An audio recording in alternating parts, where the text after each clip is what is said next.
Good evening, Mr. Bond fans, and welcome once again. On to the 6th Bond book now, Dr. No, which was of course adapted into the very first James Bond cinematic adventure.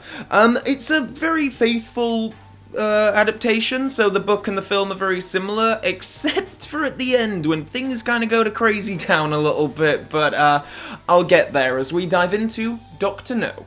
So let's start with the plot. If you remember at the end of our previous book adventure, of course Bond was stabbed with poison by Rosa Klebb, and the last thing we read in the book is him collapsing, falling unconscious and hitting the floor. I can't imagine being a reader of these stories back in the 50s and having to wait so long for that cliffhanger to be resolved, but Fleming doesn't do it in a hurry, and instead we read about a couple of MI6 agents working in Jamaica who are murdered, one of them being John Strangways, who we met in Live and Let Die. Meanwhile, back in London, M is on especially crusty form in this adventure and spends much of the first section of the book grumbling about the fact that Bond was out of action for so long, and kind of blaming Bond for it as well. He's all like, oh, how could he let this happen, and so on, which is quite jarring, but I also quite love it. Bond is called into M's office and assigned with heading to Jamaica to investigate the murder of these two agents. It's Bond's first assignment since being declared fit for duty, and it's seen as something of an easy assignment, a holiday assignment, and while M is giving this to Bond, in a way, he gives it to him to sort of ease him back into work, but there's definitely a conscious aspect of humiliation on M's part, I feel. He's really pissed off that Bond let himself be out of action for so long, and this is some kind of passive-aggressive punishment. And Bond knows this and hates it, but he won't show that to M, of course. These are really my favourite M-Bond exchanges in the book series so far. I love these passages. Anyway, Rosa Klebb is dead. She was alive at the end of the last book, and I was wondering if she'd make some kind of return here, but no, she's gone. And that's explained away very quickly in these first few chapters. A bit of a shame. I would have liked some reoccurrence of her. She was a really cool character in the last book, but so what? Something else significant happens in these early passages in that Bond is given his Walther PPK, his trademark weapon, by Major Boothroyd, and I think everyone knows the background story behind this, right? That there was a fan of the book series who wrote into Fleming because Bond was using a Beretta, and this guy was a firearms expert, and he was like, no, it's just the Beretta is kind of a weapon for very unpleasant ladies. Why doesn't Bond use a Walther PPK instead? And of course Fleming read that letter and then was like, oh, okay then, well, I guess I'll make that change. And of course the fan that wrote in, his name was Geoffrey Boothroyd. So it's off to Jamaica to investigate, and Bond is reunited with Quarrel from Live and Let Die, which is very nice. I really like that character in Live and Let Die, and I like him even more here. He's a really good ally and companion for Bond on this adventure. And through this section of the book, there are several attempts made on Bond's life. There's like poisoned fruit, and then there's a deadly centipede which comes and crawls all over him during the night. And of course, Bond along the way learns more about the mysterious Dr. Julius No, who Strangways was investigating before he and his secretary were killed. See, Dr. No runs a guano mine, guano being bird crap, and I didn't know it was really something that you mined, but anyway, on an island called Crab Key, and that island has a particular colony of birds that live there, and this bird is protected by some American bird society or something, and then before Strangways disappeared, there were two representatives from that society that died under mysterious circumstances, and the one thing connecting them all, Strangways and then these birdwatcher people, is Dr. No, who just so happens to be a Chinese German. And if we know one thing about Fleming, we know that if you are Russian, if you're Chinese, if you're German, you're probably gonna be a bad 'un. So Bond and Quarrel head to Crab Key themselves to investigate, and there, on a beach, they meet Honeychile Ryder, a shell collector who corroborates stories that Bond had already heard from Quarrel earlier on about the island being inhabited by a fire-breathing dragon. Anyway, after some adventures around the island, we eventually do get to this dragon, which is of course not a real dragon, but a jeep with a flamethrower on it or something like that. And Quarrel is killed, and Bond and Honey are taken into custody. Much like in the film, Dr. No's lair is presented like a beautiful holiday resort, and Bond and Honey are treated very well and attend a fabulous dinner. And I love the dining room that they eat in. It's much like in the film where there's a big, glass I guess, observing wall, where you can see out into the whole of the ocean. But it's much more impressive sounding in the book than what we actually end up with in the film. I mean, here it's just described in such wonderful detail. It sounds so incredible, and I wish that had been translated into the film version a little more accurately. How what we end up with in the film is kind of disappointing. It's here that Bond and Honey meet Dr. No, and I will go into more detail about the villain later on when I start talking about the supporting characters, but I love, there's one particular bit where Bond describes him as a giant venomous worm wrapped in grey tinfoil. Such a great description. The villain's plan is ultimately to sabotage US test missiles launching from Cape Canaveral, but in this version of the story he's working for the Russians instead of Spectre, which is its own organisation, of course. Strangways and the Birdwatchers were getting a little bit too close for comfort, which is of course why Dr. No had to ultimately dispatch of them, which does seem a little bit hasty, and is probably going to draw more attention to you in the long run, but this guy is clearly insane, so whatever, it's all good.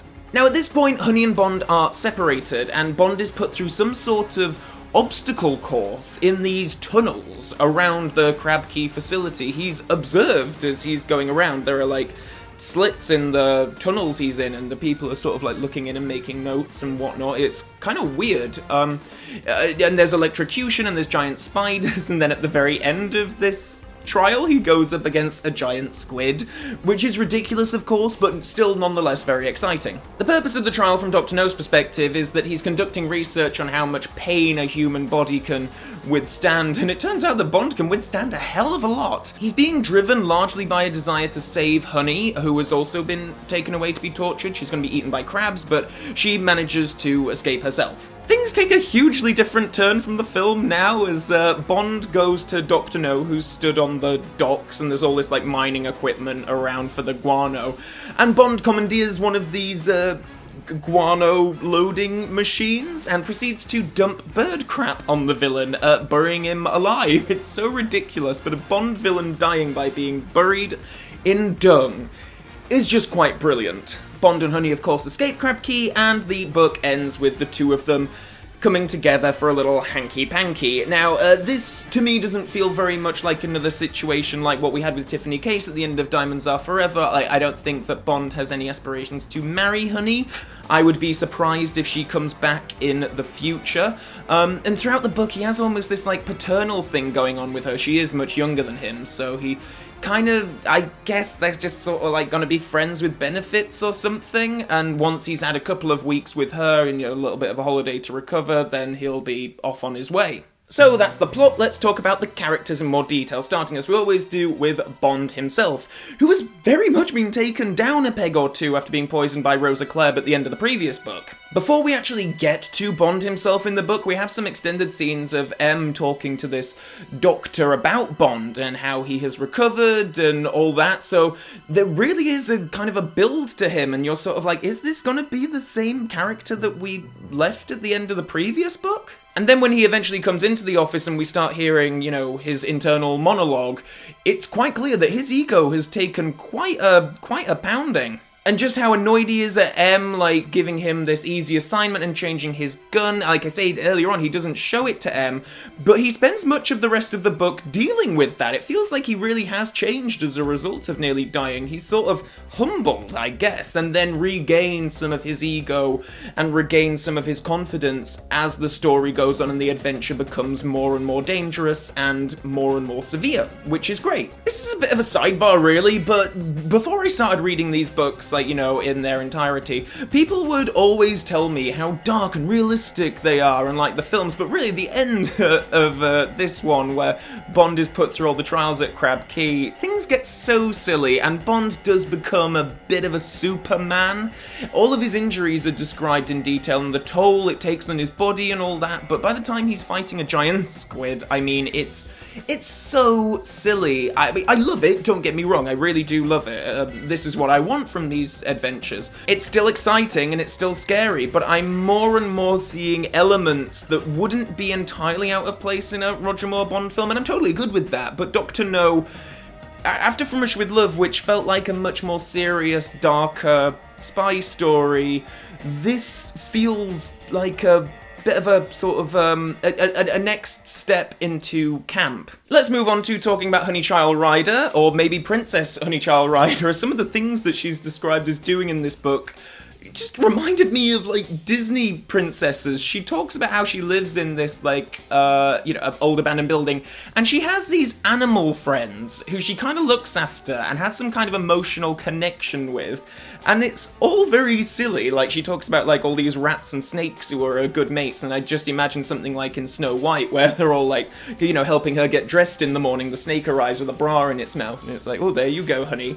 But, it's a little bit of silliness, but I do really love Honeychild in this story. She's another Bond girl whose life has very much been affected by a result of being raped as a child, and she has a broken nose as a result of that assault. Her main ambition is to sell enough shells so that she can pay to go to America and get plastic surgery to have her nose fixed. And Bond's attitude to this is quite interesting, I think. He doesn't want her to have this cosmetic procedure. He acknowledges that she would be much more conventionally beautiful if she did have a nose fixed, but he likes that there is just this little imperfection about her. He thinks it makes her more special, along with her boy-like buttocks, according to one particular passage, which I'm not quite sure what that's about, but he's like, oh, she has the most perfect rear end, like a young boy, and I'm like, right, okay. Her relationship with Bond feels a lot more submissive than some of the previous companions. She's more on the solitaire end of the scale, I guess. She needs a lot of looking after, and she's very naive, but I don't find her as annoying or anything like that. And I think she's very much an improvement on solitaire, but she's not like a Gala Brand. She's not an agent on her own, and she's not as, tough and feisty as Tiffany. Dr. Julius No is probably my favourite villain in these books since Drax. He's awesome. He's described as being over 6 foot tall, he's bald, he has like steel claws for hands as a result of punishment from stealing money from a Chinese gang. He had his hands cut off and had them replaced with these silver hooks. He has such a clipped and matter-of-fact way of talking, very unemotional. When I was reading it, I had a hard time imagining anyone but Joseph Wiseman, just because I think he really nailed that portrayal in the film. One of the more fascinating things about this villain is at one point he talks about like how he was shot in the chest, and he was shot in the left part of his chest, and how anyone else would have died from such an impact, but his heart is on the other side of his chest, so he survived. The bullet punctured a lung, but that was it, and I thought that was really interesting. I didn't even know it was possible to be born with your heart on the other side of your chest. And of course, it is so fitting that after all of his stiffness and unemotional, very matter-of-fact talk, he's killed by being buried under a big pile of bird crap. How undignified an end for such a wannabe dignified villain. I also really find it interesting he talks about how he chose his name, Dr. Julius No, because of his terrible relationship with his father. His father's name was Julius, and he chose the surname No as a sign of defiance against his father, Julius No. The only other character we really spend a lot of time with in the book is Quarrel, who continues to be a great ally for Bond after Live and Let Die, and just like in the movie, it's a shame when the character is killed, and it still kind of tugs at the heartstrings a little bit. I really like that guy, and I'm disappointed he's not going to be turning up for other Bond adventures. So when it comes to the film adaptation, of course, this book was adapted into the very first theatrical James Bond film, and it's a very faithful adaptation, but there are several characters who play roles in the film version that just aren't present here at all. Felix isn't here, and I guess they just included him in the movie version because they knew that character was going to be appearing in other stories, so they thought they'd set him up right away. Miss Tarot and Professor Dent are both absent, so the whole subplot with those two that takes up a big chunk of the movie doesn't take place, which I'm in favour of, actually, because it does streamline the plot a lot more, and we get to Crab Key much quicker. The last part of the story changes quite a lot too, as I've already said. Dr. No, of course, doesn't die because of bird dung, but rather because he slowly slides into a pool of radioactive water. Indeed, the climax doesn't take place in an operations room in the book, but outside on some docks, and I must say I much prefer the climax to the book than the film. I've never been a massive fan of the Dr. No movie, and I've often described it in these videos as being quite vanilla, and all the films that came after that were able to add a little something all the good ones anyway, were able to add a little something to that formula to just make it a little bit more flavourful, I guess, but that was not the case with the book at all. I thought the book was fantastic. I loved reading this, and I'd take it over the movie any day. So yes, that leads into my conclusion quite well. You know what, usually I'm quite slow when it comes to reading. I really only read these books on my commute to work, so I will read 1 or 2 chapters a day, or, every working day, and so it takes me about 3 weeks to read a whole book, and they're not big books by any stretch of the imagination. I can imagine some people get them done in, less than half that time, but like I say, I'm quite a slow reader. But Dr. No, I think I finished it was either 3 or 4 days. I could not put this down. I was so into it that I raced through it. It was so gripping and well plotted, well paced. Great cliffhangers at the end of chapters. I loved this reading experience. That being said, I don't think it quite pips Moonraker to being my #1 Fleming book, but nonetheless, this is a very close second and a highly, highly recommended read. So I'm kind of on a roll with these books now, I feel, with 2 very strong ones in a row. From Russia with Love, I loved, and Dr. No, I love, and I'm really looking forward to getting to Goldfinger. From what I hear, I know it's another kind of relatively faithful adaptation. The screen version was a faithful adaptation of the source material in a lot of ways, so I'm really looking forward to that. It's a great movie, so I hope that the material that inspired it is equally great. And until then, Bond fans, so long for now.